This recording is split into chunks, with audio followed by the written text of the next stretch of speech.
Hey everyone, Morgan here. So today I am making dehydrated cheese. A couple of things that we have to keep in mind with dehydrating cheese is it is very oily. For long-term storage purposes, I'm not sure it's a good idea. Freeze drying, stuff like that, maybe a different story, but dehydrating cheese, there's so much oil, even, when with the process that we're going to be doing here, it just probably wouldn't be a good idea. Short term, I would say maybe a year in a Mylar bag or a vacuum seal bag with an oxygen absorber, all those measures to try to make sure that it stays as good as possible. I'm not just dehydrating cheese, I'm actually going to make this into a powder. And I'm going to show you this whole process. Okay, so I've grated the cheese into, just with a regular cheese grater. I'm just using sharp Tillamook cheese here because we love sharp Tillamook cheese. And I'm using the fruit trays because there's so much oil and I don't want it, dripping down. So I only have 2 fruit trays. I've tried to kind of evenly spread it out a little bit. And so this should take anywhere from 8 to 12 hours. So we're gonna see.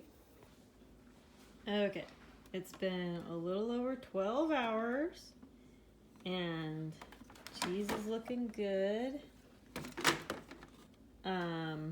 It's very crunchy right now.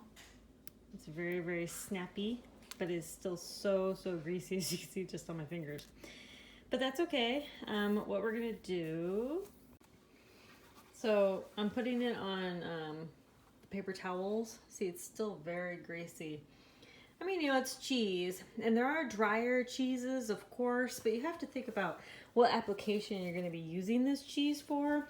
So, we really like, the sharp cheeses, the cheddar cheeses and things. So yeah, it's a little greasy, but, we can put it in a Mylar bag with an oxygen absorber, and again, this isn't for like super long-term storage.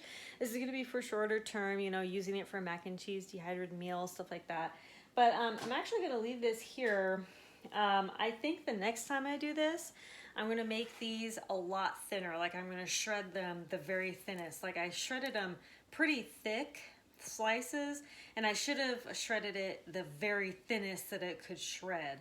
But it seems good, and we're going to chop it up into powder tomorrow.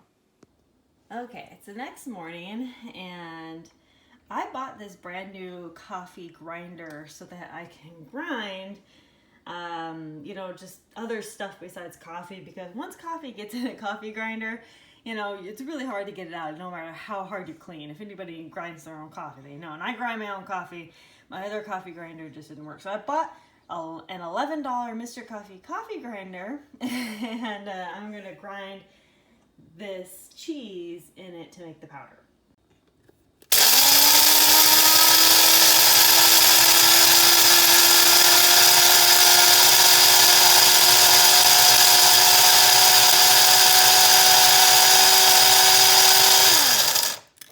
But it looks like a nice powder. I bet I could make like a dehydrated macaroni and cheese with this. I mean, it looks good.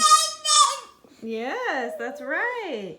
And so yeah, the next step, the video that I'm going to do is actually doing it. But what I'm going to do is I'm going to put this in a Mylar bag with an oxygen absorber and let it, store like that in a cool, dry place, so that, we can try to minimize it going bad because of the oils in it.